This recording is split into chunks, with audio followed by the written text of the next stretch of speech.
ಕಠ್ಮಂಡುವಿನಲ್ಲಿರುವಂತಹ ಒಬ್ಬ ಪ್ರವಾಸಿಗ ಮಲ್ಲಿಕಾರ್ಜುನ್ ಅಂತ ಹೇಳಿ ಆ ಪ್ರವಾಹದ ದೃಶ್ಯ, ಜಲಪ್ರಳಯದ ದೃಶ್ಯವನ್ನ ಕಣ್ಣಾರೆ ಕಂಡಿರುವಂತಹ ಈ ವ್ಯಕ್ತಿ ಈಗಲೂ ಕೂಡ ಭಯಭೀತರಾಗ್ತಾರೆ. ಆ ದೃಶ್ಯವನ್ನ ನೆನೆಸ್ಕೊಂಡ್ರೆ ಈಗಲೂ ಭಯ ಆಗತ್ತೆ ಅಂತ ಹೇಳ್ತಾರೆ. ನಮ್ಮ ಚಾಲಕ ಎತ್ತರದ ಪ್ರದೇಶಕ್ಕೆ ಗಾಡಿಯನ್ನ ತಿರುಗಿಸ್ತಾ ನಮ್ಮ ಮುಂದೆ ಇದ್ದಂಥ 2 ಬಸ್ಗಳು ಪತ್ತೇನೇ ಇಲ್ಲ. ನಮ್ಮ ಬಸ್ ಹೇಗೋ ಬಚಾವಾಯಿತು. ಪಶ್ಚಿಮ ಬಂಗಾಳ ಮೂಲದ 2 ಬಸ್ಗಳು ನಮ್ಮ ಮುಂದೆ ಇದ್ವು, ಬಟ್ ಅವು ಎಲ್ಲಿ ಹೋದ್ವು ಅಂತಾನೆ ಗೊತ್ತಿಲ್ಲ.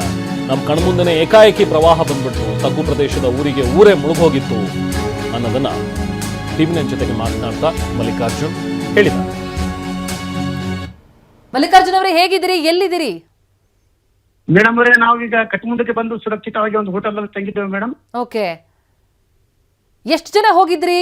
ತಾವಿದ್ದಾಗಲೇ ಆ ಪ್ರವಾಹ ಆಯ್ತಾ? ತಾವು ನೋಡಿದ್ರ ಏನಾಯ್ತು ಅಂತ? ನಾವು ನೋಡಿದ್ದೇವೆ ಮೇಡಮ್. ನಾವು ಒಟ್ಟು 21 ತಾರೀಕಿಗೆ ನಾವು ಆಂಧ್ರದ ಒಂದು ಏಜೆನ್ಸಿ ಥ್ರೂ ಬುಕ್ ಮಾಡಿದ್ದೇವೆ ಮೇಡಮ್. ನಾವು ಕರ್ನಾಟಕದಿಂದ ಮಳಿಯ ನಾವು ಇಬ್ಬರು ಇದ್ದೇವೆ. ಓಕೆ, ಉಳಿದವರೆಲ್ಲ ಮಿಕ್ಕಿದವರೆಲ್ಲ ಆಂಧ್ರದವ್ರು ಇದ್ರು ಮೇಡಮ್. ಒಟ್ಟು 25 ಜನ ಪ್ರವಾಸ ಮಾಡಿದ್ದೇವೆ ಮೇಡಮ್. ಏನಾಯ್ತು? ತಾವೇನ್ ನೋಡಿದ್ರಿ?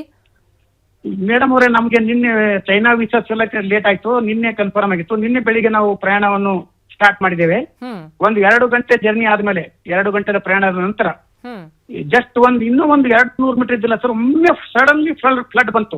ಒಮ್ಮೆ ಭಯಂಕರ ಆ ದೃಶ್ಯವನ್ನು ನೆನೆಸಿಕೊಂಡ್ರೆ ಇದಾಗುತ್ತೆ. ಅಷ್ಟು ಹೊಗೆ ಬಂದು ಒಮ್ಮೆ ಏನ್ ಊರೇ ಮುಳುಗಿ ಹೋಗ್ತಾ ನಾವು ತೆಗ್ಗು ಪ್ರದೇಶದ ಬಂದಿದ್ದೇವೆ ಮೇಡಮ್. ಅದೊಂದು ಊರು, ಪಟಟ ಅಂತ ಏನೋ ಊರು ಅದ ಸರ್. ಓಕೆ, ಒಮ್ಮೆ ಬಂದು ನಮ್ಮ ಡ್ರೈವರ್ ಸಡನ್ಲಿ ಗಾಡಿ ಟರ್ನ್ ಮಾಡಿ ಎತ್ತರದ ಪ್ರದೇಶಕ್ಕೆ ತಗೊಂಡ್ ಬಂದ ಸರ್. ಓಹೋ, ಅಂದ್ರೆ ಕ್ಷಣ ಮಾತ್ರದಲ್ಲಿ ಅಲ್ಲಿದ್ದಂತವರಿಗೆ ಬಚಾವಾಗೋದಕ್ಕೆ ಅವಕಾಶವೇ ಇರ್ಲಿಲ್ಲೇನೋ? ಅವಕಾಶನೇ ಇದ್ರ ಆ ಟೈಪ್ ಇತ್ತು ಮೇಡಮ್. ನಮ್ಮ ಎದುರೇ ಜಸ್ಟ್ ಒಂದು 10 ಮಿನಿಟ್ ಮೊದಲೇ ಒಂದು 2 ಬಸ್ ಹೋಗಿದ್ದೇವೆ ಮೇಡಮ್. ಅವು ಇನ್ನೂ ಮಿಸ್ಸಿಂಗ್, ಕಾಂಟ್ಯಾಕ್ಟ್ ಬರ್ತಾ ಇಲ್ಲ. ವೆಸ್ಟ್ ಬೆಂಗಾಲ್ದವ್ರು 2 ಬಸ್. ಅಂದ್ರೆ ಏನ್ ಅಲರ್ಟ್ ಇಲ್ಲ? ಯಾವ ಹವಾಮಾನ ವೈಪರೀತ್ಯ ಆಗುತ್ತೆ ಏನು ಅಲರ್ಟ್ ಇಲ್ಲ, ಏನು ಎಲ್ಲ ಇಲ್ಲಿ ಕ್ಲೈಮೇಟ್ ಕ್ಲಿಯರ್, ಏನು ಮಳೆವೇ ಇಲ್ಲ. ಓಕೆ, ಆಮೇಲೆ ಏನ್ ಇನ್ಫಾರ್ಮೇಶನ್ ಸಿಗ್ತಾ ಇದೆ ಈಗ ಸದ್ಯಕ್ಕೆ? ಹೆಂಗಿದೆಯಂತೆ ಪರಿಸ್ಥಿತಿ ಈಗ ಮೇಡಮ್? ಏನಾಗ್ತಾ ಇದೆ, ಎಲ್ಲ ಫುಲ್ಲು ಅಲ್ಲಿನ ಜನ ಭಯಂಕರ ಬಹಳ ಲಾಸ್ ಆಗಿದೆ. ಇಮಿಗ್ರೇಷನ್ ಆಫೀಸು, ಚೈನಾ ಬಸ್ಗಳು ಅಲ್ಲಿ ಇಮಿಗ್ರೇಷನ್, ನಾವು 1 ಗಂಟೆ ಇದ್ರೆ ಅಲ್ಲಿ ಬಸ್ಸಿನಾಗೆ ಕುಳಿತುಕೊಳ್ಳೋದಿದ್ದೇವೆ ನಾವು. ಚೈನಾ ಬಾರ್ಡರ್ ತಲುಪ್ತಾ ಇದ್ದೀವಿ ನಾವು. ನಮ್ಕಿನ ಮೊದಲು ಹೋದವರು ತಮಿಳುನಾಡದವರು ಅಂತೇಳಿ ಜಗ್ಗಿ ವಾಸುದೇವ್ ಜಗ್ಗಿ ಮಹಾರಾಜ ಸಂಘಟನೆ ಈಶಾ ಫೌಂಡೇಶನ್ 70 ಜನ ಮಿಸ್ಸಿಂಗ್ ಸರ್ ಮೇಡಮ್. ಅಲ್ಲಿ ಇಮಿಗ್ರೇಷನ್ ಹತ್ರ ಇದ್ರು ಚೈನಾ ಬಾರ್ಡರ್. ಓಕೆ, ಅಲ್ಲಿಂದ ಮುಂದಕ್ಕೆ ಹೇಗ್ ಬಂದ್ರಿ ಮೇಡಮ್?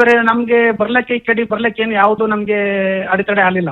ಇಮಿಡಿಯೇಟ್ಲಿ ಆಗಿ ನಮ್ಗೆ ನಮ್ಮ ಡ್ರೈವರ್ ತಂದು ಎತ್ತರ ಪ್ರದೇಶಕ್ಕೆ ಬಂದು 1 ಗಂಟೆ ಅಲ್ಲೇ ನೋಡಿ ದೂರಿಂದ ನೋಡಿದೆವು ಮೇಡಮ್. ಪೂರಾ ಹೊಗೆ ಕಾಣ್ತಾ ಇತ್ತು, ಭಯಂಕರ ಸಪ್ಳ, ಭಯಂಕರ, ಅದು ವರ್ಣಿಸೋಕೆ ಸಾಧ್ಯ ಇಲ್ಲ, ಆ ಟೈಪ್ ಇತ್ತು. ಆಮೇಲೆ ಎಲ್ಲ ಕ್ಯಾನ್ಸಲ್ ಅಂತ ಹೇಳಿದ್ರು. ಎಲ್ಲರೂ ಸುರಕ್ಷಿತವಾಗಿ ಸಾಯಂಕಾಲ ಬಂದು ನಾವು ಕಟ್ಮಂಡು ತಲುಪಿದೆವು. ಈ ಕಟ್ಮಂಡು ಭಾಗದಲ್ಲಿ ಸಮಸ್ಯೆಗಳಿಲ್ಲ, ಅಲ್ಲಿ ಆರಾಮಾಗಿದೆ? ಏನು ಸಮಸ್ಯೆ ಇಲ್ಲ ಮೇಡಮ್, ಎಲ್ಲ ಆರಾಮಾಗಿದೆ. ಅಂದ್ರೆ ಅಲ್ಲ, ಬಾರ್ಡರ್ ಆದಂತಹ ಮೇಘಸ್ಫೋಟ ಇಷ್ಟು ದೊಡ್ಡ ಅವಾಂತರ ಕಾರಣ ಆದದ್ದು ಏನು ಮೇಡಮ್? ಇಲ್ಲಿ ಸ್ಥಳೀಯರು ಹೇಳೋ ಪ್ರಕಾರ ಚೈನಾದ ಒಂದು ಯಾವ್ದೋ ಡ್ಯಾಮ್ ಒಡೆದಿದೆ ಅಂತ ಸ್ಥಳೀಯರು ಹೇಳ್ತಾ ಇದ್ದಾರೆ. ಇನ್ನು ಕೆಲವರು ಹಿಮದ ಗಡ್ಡೆ ಒಮ್ಮೆ ಇದುವಾಗಿ ಹಿಮಸ್ಫೋಟವಾಗಿ ಕಲ್ಲು ಮಣ್ಣುಗಳಿಂದ ಇಟಿ ಆಗಿದೆ ಊರ ಅಂತ ಹೇಳ್ತಾ ಇದ್ದಾರೆ. ಬಟ್ ಇನ್ನೂ ಕನ್ಫರ್ಮೇಶನ್ ಇಲ್ಲ. ನಮ್ಗೆ ನಮ್ಮ ಸ್ಥಳೀಯ ಶಾಸಕರು ಮತ್ತು ಮಾಜಿ ಎಂಪಿಗಳಾದಂತ ಉಮೇಶ್ ಜಾಧವ್ ಎಲ್ಲರೂ ಸತತ ಸಂಪರ್ಕದಲ್ಲಿದ್ದಾರೆ. ನಮ್ಮ ಯೋಗಕ್ಷೇಮವನ್ನು ವಿಚಾರಿಸ್ತಾ ಇದ್ದಾರೆ.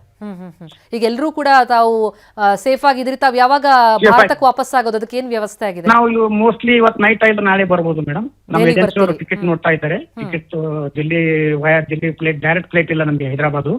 ನಮ್ಗೆ ಹೈದರಾಬಾದ್ ನಿಯರ್ ಗುಲ್ಬರ್ಗಕ್ಕೆ. ಡೆಲ್ಲಿಗೆ ಬಂದು ಬರ್ಬೇಕಾಗತ್ತೆ ಅನ್ಸುತ್ತೆ. ಹಾ.